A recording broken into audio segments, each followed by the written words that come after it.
Ja, jullie staan bij het mooiste vriendenteam van Friesland. En een van de slechtste. Toen wij ons opgaven hadden wij 3 punten. Uit een stuk of 15 wedstrijden of zo, dus dat is niet zo best. Wat maakt het je zo slecht dan? Ja, kwaliteit zou ik zeggen. Ja.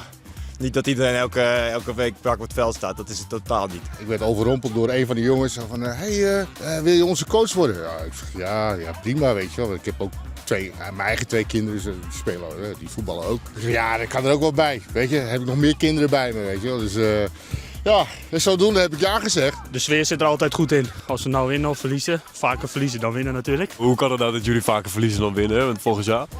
Veel drank denk ik. Nou bleek dus dat ze op vrijdagavond tot late uurtjes toch best wel veel bier zopen. Hoeveel doelpunten had je dit seizoen al, Chin?